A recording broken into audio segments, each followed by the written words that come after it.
Love sells, but did you know it's a $1.4 billion industry? That's more than mystery, sci fi, and fantasy combined. And for millions of women, romance novels aren't just stories, they're an escape. In a world where finding a good partner feels harder than ever, fiction offers the love, passion, and respect that reality so often withholds. But here's the twist: the romance we escape to was never just ours. It's been packaged and sold to us. We were promised love as a reward for playing by the rules. Be beautiful, be selfless, be the perfect woman. And this commodified fantasy of romance isn't about connection, it's about control. And while we're devouring these stories to feel seen, we're also being told what we should settle for in real life. But what if we stopped buying into their version of love and wrote our own instead?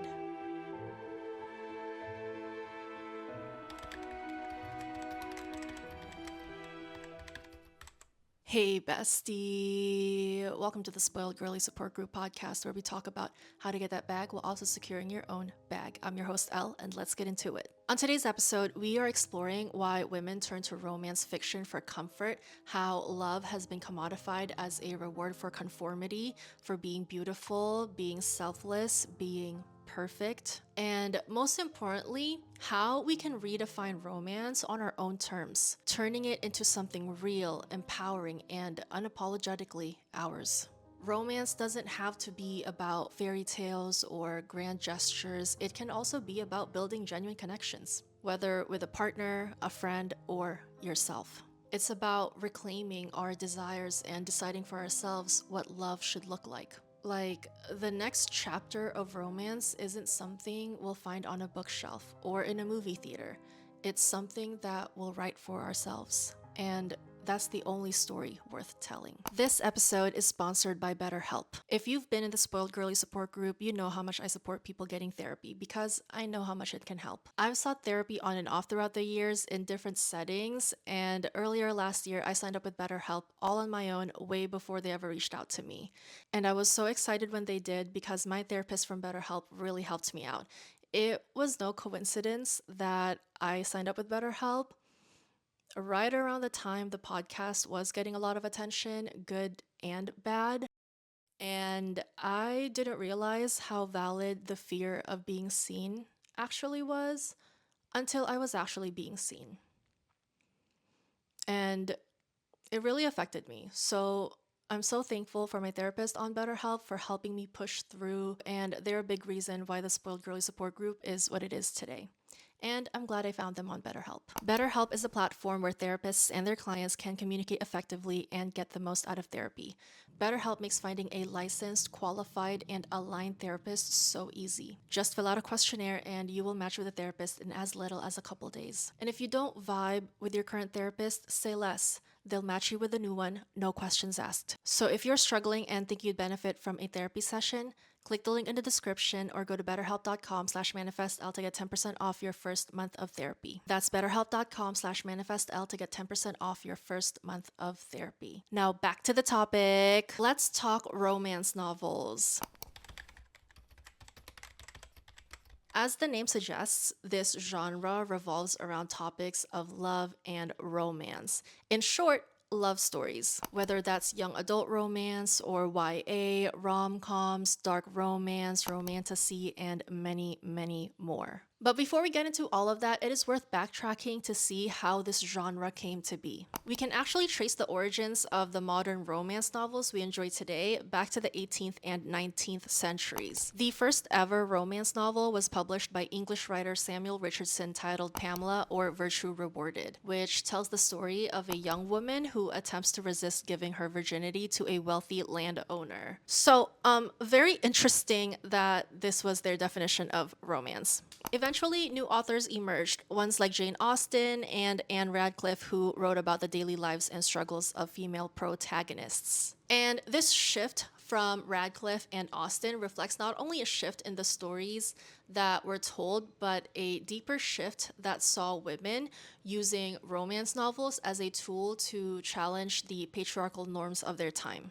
And nowadays, romance novels are still dominating the literary market, outpacing all other genres. In fact, according to Words Rated, romance novels recently generated over $1.44 billion with over 39 million printed units of romance novels sold in 2023, earning its title as the highest earning genre of fiction. Statistics also show that women make up 82% of the estimated total population of romance readers.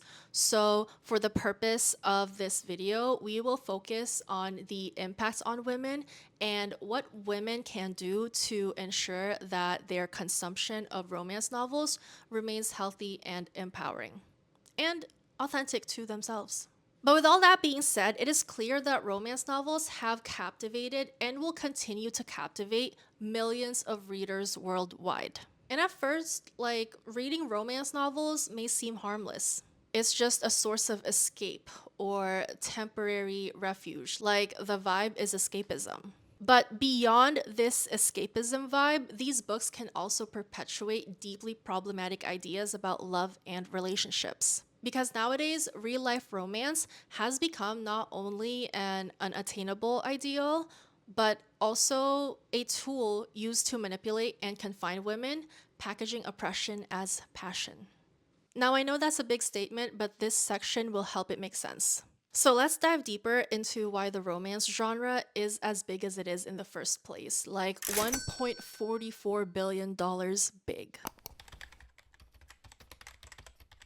As I've mentioned earlier, romance novels, the vibe is escapism. Romance novels provide readers with a sense of escapism. Author Jamie Gold writes that escapism brings readers into a world different from their day-to-day lives, and often these worlds are designed to be better than a reader's reality. So, for those who live in a world where genuine emotional connection is scarce, romance novels offer that much needed sanctuary. From the super attractive male lead to the passionate love story, these books paint a picture of romance that feels almost magical, allowing readers, particularly women, to experience relationships that are free of the monotony, emotional labor, and unfulfilled expectations of real life. For other people, it also becomes a source of comfort. And in real life, none of us really know what's gonna happen, but in the romance novels, we get to read about people for whom most of the time, everything's gonna turn out okay. Helen Wong, author of The Kiss Quotient, even shares in an interview for Elle that happy endings are a key part of the appeal. Wong shares, "When I read a book and I know it's going to have a happy ending, I brace myself and guard my heart and don't want to get hurt. In romance, I have that trust that the author is going to take me on a ride, but it's going to be okay, which makes the experience more intense. You give up that control." Alex Axe also points out how weirdly great it is to read a story in which the characters' problems are, on the whole, pretty ordinary. Axe writes, "At a time when a lot of us are overwhelmed by outer problems that we can't really fix, retreating to a world where the main worry is if person A and person B are going to figure out their issues in time to have a fulfilling relationship, while probably not worrying about their president starting a nuclear war, feels pretty dang good." Beyond escapism and comfort, though, romance novels also help readers navigate being a woman in the world by validating our feelings and emotions. Jessica Riga of ABC News specifically talks about the refreshing lack of shame present in the community of romance readers and how the genre is helping women reclaim things that we find joyful or pleasurable. As bookseller Amy McKinnon puts it, genre fiction has for a very long time been a male thing. So fantasy, sci-fi, crime novels. With the rise of romance, you have predominantly female writers reading predominantly female authors. I just think it's great to see women reclaiming some of genre fiction. Because quite often, romance novels are silly to the extent that they hate each other and fall in love, but there's nothing wrong with having things that are purely for female joy, whether that's the or the really cheesy romance of it. For other readers, though, romance novels validate more than just their desire for love and affection. In her article titled, "I highly recommend romance novels if you're really going through it right now," Jennifer Chen shares how romance novels have actually strongly helped her in alleviating her anxiety, depression, and loneliness. Chen writes, "Unlike the romance novels I read as a teen, my new reads had relatable characters. I saw myself in Chloe, the perpetual planner in Get a Life, Chloe Brown, by Talia Hibbert. As someone who married her BFF, I understood Alex and Poppy's best friends to lovers relationship in Emily Henry's People We Meet on Vacation. And I was grappling with caregiver burnout and depression. I felt understood by Helen Huang's The Heart Principle, a deeply vulnerable novel centered on Anna Sun, a young woman who is caring for her sick mother, and a guy she meets for a one-night stand. Social and personality psychology researcher Dr. Katrina Fong also supports this, emphasizing the benefit of identifying with the characters you're reading. You may think you're the only person who's experiencing something, but being able to see somebody else in a similar situation, coping with the same feelings, can help you feel less alone. Because romance novels center on women's emotional and psychological needs and even struggles, which are often dismissed or minimized in daily life, this genre offers a sense of validation that may be absent from many real world interactions. Because for a lot of people, they feel like romance is dead. Women using romance novels to escape from real life and to use as a source of emotional validation is just a sign of how burdensome real life relationships are for women. And that makes so much sense, especially when you think about how the emotional labor that's required to sustain relationships disproportionately falls on women. In an article for Elle, Catherine Laidlaw sheds light on this common experience among women. One of the women who uses the alias Christine in the article shared how her relationship dynamics with her boyfriend was draining her. 10 months in, Christine started to notice some red flags in how he approached the necessary tasks that come with keeping a relationship on track. For one, he couldn't plan ahead. "I rely on you to be my calendar," he'd tell her when she would comment on his lack of initiative.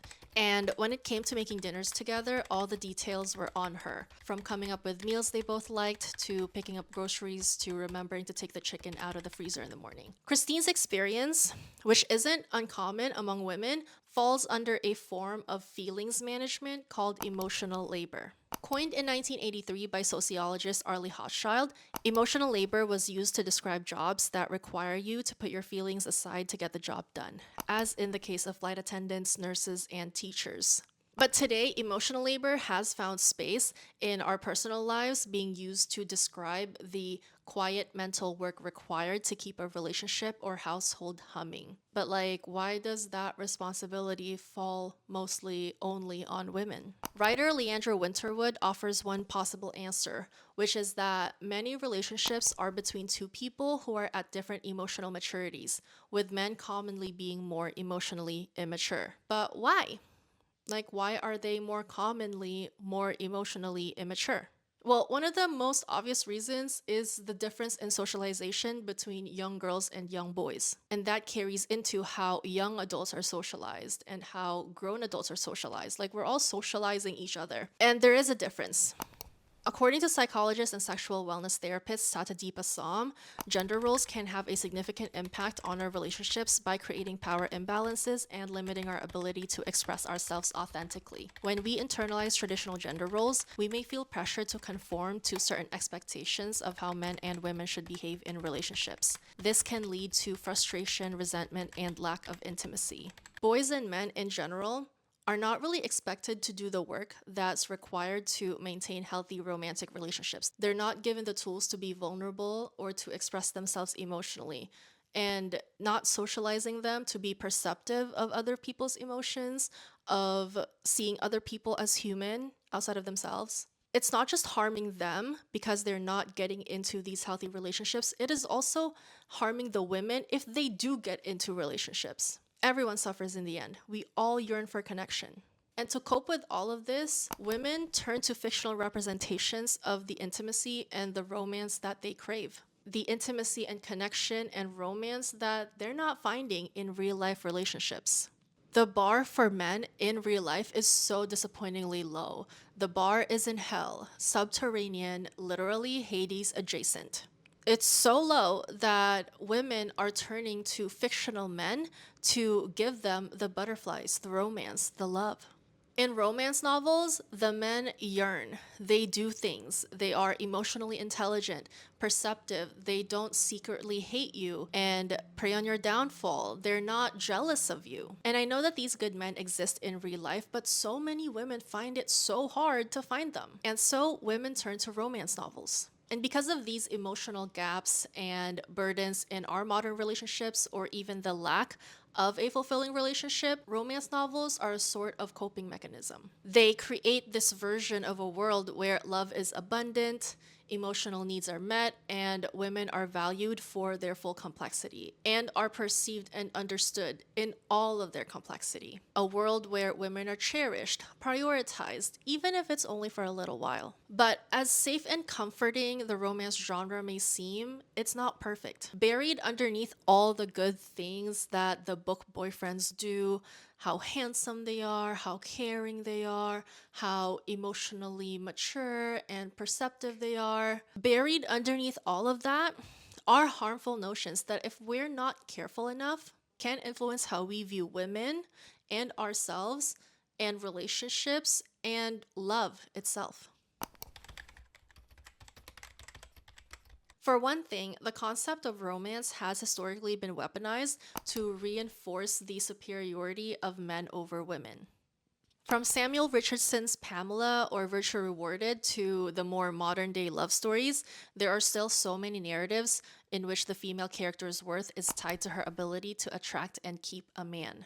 Not only this, but there are still stories that show women as this passive recipient waiting to be pursued and rescued by a male hero or a savior. For example, Twilight. The Twilight Saga has culturally defined a lot of women's teenhoods. Like Bella Swan, she was that girl. Everyone wanted to be her. Everyone wanted to have an Edward. And there was also like Team Jacob, Team Edward, like it was a whole thing. And you know how much Twilight has informed my teenhood slash early adulthood? I went to Forks, the town, like Forks, Washington. I went to Forks and, went to like all the touristy spots and saw where they filmed, and it was crazy. And I never thought I would do that in my whole lifetime, but I was invited to go and I'm like, why not? And okay, low key, I was kind of geeking out because the costumes were there, like the truck was there. It was like, this is crazy. Imagine like younger me just watching Twilight and then I got to go to the set. That's crazy. And we weren't the only group in this place. Like, this place was packed. Like, people all over the country, all over the world are going to Forks, Washington to do their little Twilight pilgrimage. Like, that is how much of a chokehold Twilight has on people, especially women, all around the world.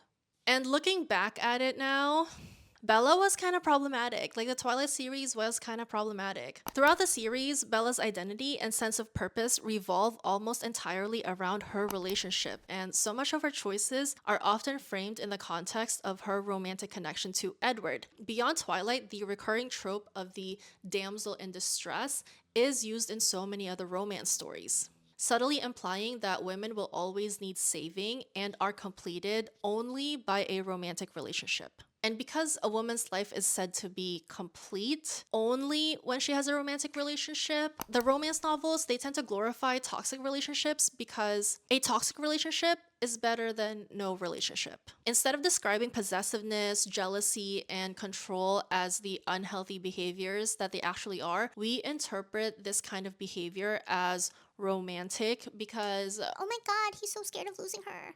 Instead of seeing emotionally unavailable and brooding men as people who might not be ready or equipped to be in a relationship, we'd rather see a woman's love transform and fix them, a la, I can fix him. And this does lead women into thinking that I can fix him whenever they see a fixer-upper man, instead of recognizing that someone's personal development is not our task. Especially a full-grown adult man's. Like, he has to want that for himself. He has to work towards that on his own. And it's perfectly fine to grow together as a couple, as partners, but when you're the only one carrying the team, you're the only one in this personal development journey, that's not love.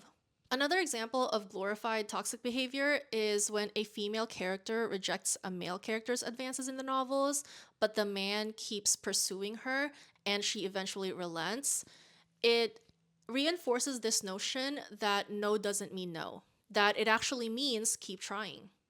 Like, do you see how harmful of a message that is when you reinforce this message that a woman's rejection means keep trying? Like, that is such a harmful message. And another glorified toxic behavior is whenever a woman fixes a man with her love, seeing women's love as transformative for a man. It's that a woman must always give out of love first. And then through patience and self sacrifice, she can then earn a man's love, instead of both people finding love out of mutual effort and growth. So, all these problematic tropes, aspects of romance novels or romance genre, they all put the unfair burden on women to act as emotional saviors. And they also set up harmful expectations for what love should look like. Like, a lot of the time, like, the love isn't here. Like, the love is not in the room with us, okay? Whenever people try to describe like harmful situations or disadvantaging situations for women, and they frame it as love, like, Oh, this is what love is. I married for love. I dated for love. I'm like, is the love in the room with us? Like, a lot of the times, like, whenever they try to sell harmful situations to women as love, I'm like, that's not love, that's harm. The love is not in the room with us, okay? Instead of something that's supposed to feel safe, the love just looks like struggle. It looks like a battlefield where women are meant to endure hardship or pain to be worthy. No, instead of prioritizing open communication and respect, like these kinds of stories, they suggest that drama and turmoil are what make love exciting, or that love has to be exciting in the first place. Like sometimes love is boring, and that's fine. Like that means it's stable. Like a lot of the people, they're like, oh, I was bored with him, like it just wasn't exciting. Like this quest for excitement, for toxicity, to like feel something, that's self-sabotage. If you're constantly looking for that in your relationships, like that's self-sabotage, because you want the guy who goes hot and cold on you. You want the guy who is inconsistent. You want the guy who is emotionally unstable, so that there's always drama in your life. Like you're addicted to drama. Like no, that's not love. That's self-sabotage. And my other beef with the romance novels is that they're selling false ideals to women. Kind of like with the Twilight series, like they get you when you're young, when you're just forming your ideas about the world and what love should look like, what relationships should look like. These are the novels, the movies that we read and watch until 4 a.m. in the morning. The rom-coms we watch with our girlfriends during sleepovers. Like a lot of these stories, they don't just entertain, they also program us. So that's why it's very important to be mindful of the media that you consume, because it really works on a deeper level. Like these romance novels, the movies, they shape our societal expectations of what love, relationships, and self worth looks like. Speaking of self worth, one of my beefs with romance novels is how the story usually ends when the woman gets together with a man, or they get married, or they get back together. Like that's where it ends. And she's so happy, and then they lived happily ever after. And it kind of just frames finding a man as your ultimate life achievement. And I know that that's the genre, okay? That is the genre.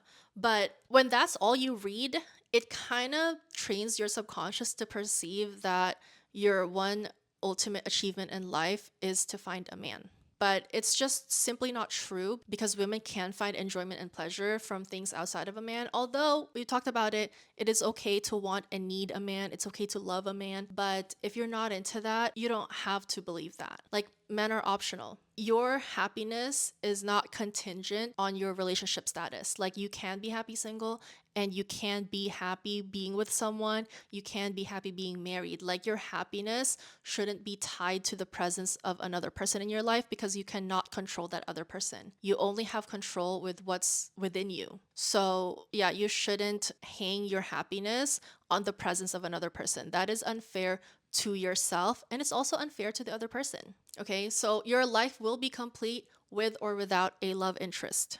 And another beef I have with the romance industry is the commodification of romance. And commodification refers to the process in which something that was not previously treated as commodity is turned into one. And the commodification of love and relationships is such a complex topic, because it also gets us into the transactional love debate. And as spoiled girlies, like we are all well aware of the value that we bring into relationships and the specific risks that we take when engaging with others in relationships. Like every human interaction is transactional and runs the risk of being commodified. And until we heal our perceptions of love and relationships, we will never find ourselves in equitable relationships because number one, we don't value ourselves. And number two, because we don't value ourselves, we don't advocate for ourselves. And the nuance here is yes, like every human interaction is transactional and not in terms of money. Even charity is transactional because altruism makes the giver feel good about themselves. And that in itself is a service. We feel good when we help others. We feel good when we are good to others. And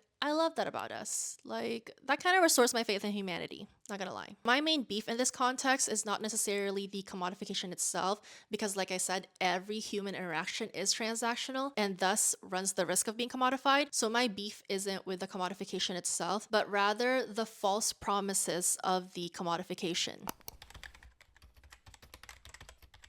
Even when you turn yourself into the most beautiful, most selfless, most perfect woman, you are not promised love. There is no guarantee that you will find love in the form of a Prince Charming man, a book boyfriend, because the promise in itself is the wrong promise. They're selling us the idea that romantic love is the pinnacle of a woman's life and that our worth is ultimately contingent on our ability to land and hold a partner. And it's the wrong promise because you cannot promise to a person another person. You know what I'm saying? Like, we already touched on this earlier, but like, you cannot hang your happiness on another person. You cannot guarantee yourself another person because that person is an individual all by themselves. They can choose to be with you or they can not choose to be with you. Like, there are no guarantees. Like, you cannot guarantee a person another person. So the promise of the commodification of love to be beautiful, be selfless, be perfect, it's a false promise because you are not guaranteed that, even if you are the most beautiful, the most selfless, the most perfect. You cannot. So now that you've heard all my beefs with the $1.44 billion romance industry, let's talk about how we can give it a glow up. And we're going to do that by reclaiming romance and rewriting it. We can redefine what romance and love actually mean and what they look like. Because if we know what it means, then we know how it looks like, and then we'll know how to find it.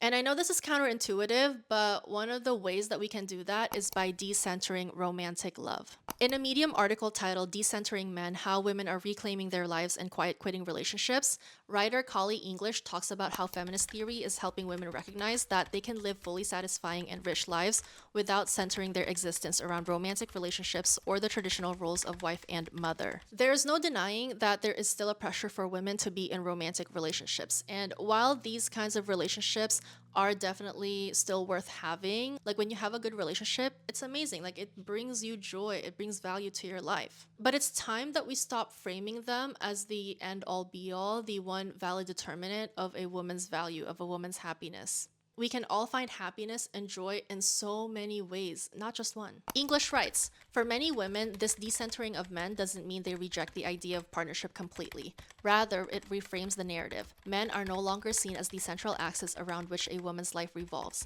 Instead, they are one of many potential sources of joy, support, and connection, but not a necessity for a full, happy life. Women are finding that their own self-worth, goals, and happiness are at the forefront. And relationships, if they choose to engage in them, are simply part of a much larger picture. When you decenter romantic love, it doesn't mean that you will no longer have that in your life. It just means that you take into account all of the other types of love that you can have, not just one. They become just another form of love that you can experience. Like, you don't pedestalize it. It's just one of many. And we talked about this in the Spoiled Girly support group. Like, we're lover girls. We love love.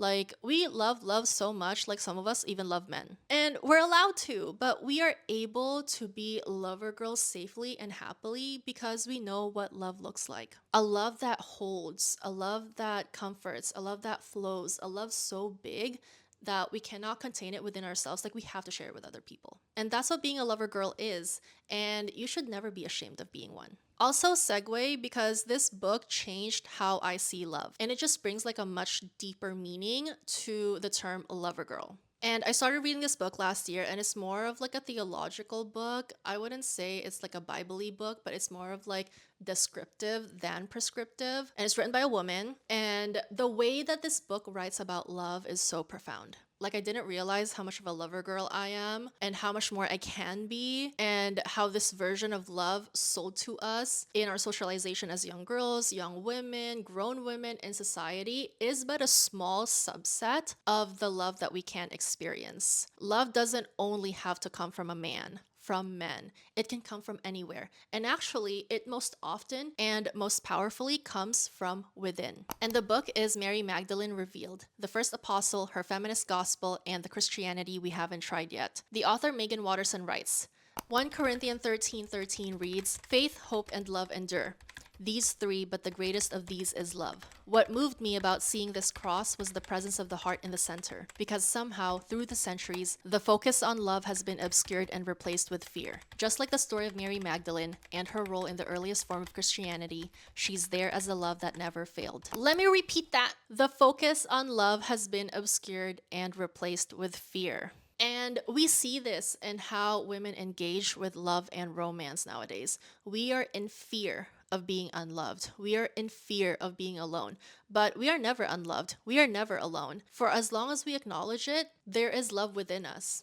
And to be loved is to never be alone. And that's why I relate so hard to the one popular quote from Dolly Alderton in her memoir, Everything I Know About Love, which goes, "Nearly everything I know about love I've learned in my long-term friendships with women." And I think society does an awful lot to pit us women against each other, and time again, we fall for the programming. But if you open yourself up to genuine connections with other women, you'll see just how fulfilling and transformative love from other women can be. And for some women, they're content with prioritizing their female friendships, because for a lot of women, men come and go, but girlfriends never do. And that's coming from someone who's a lover girly. Like, I love love, like I believe in love. I love love so much, like I can't even consider people who are incapable of love, like, disqualified. Because here's the thing, like, life is so rich with so many different sources of love. Like, you cannot simply buy into the idea that romantic love outweighs them all. Like, no, that's just inaccurate. Romantic love is only one of the many forms of love we can experience.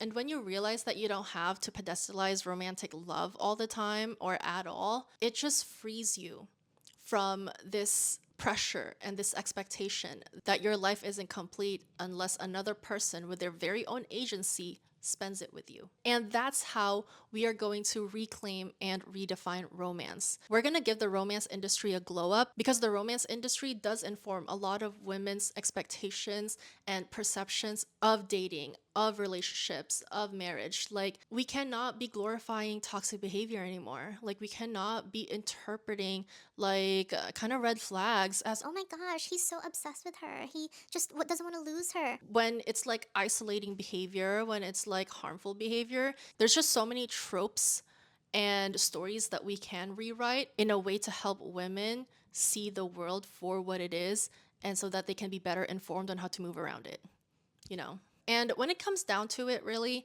much of the work to reclaim and redefine romance, give the $1.44 billion romance industry a glow up, is building this new narrative that reflects your values, your desires, your aspirations. It's about seeing love as a partnership that should be rooted in collaboration and shared joy instead of an obligation or a status symbol. Like, the end goal of this video isn't to make you look down on romance, especially since it's a female-dominated industry consumed by a female majority audience. Like, $1.44 billion industry dominated by women.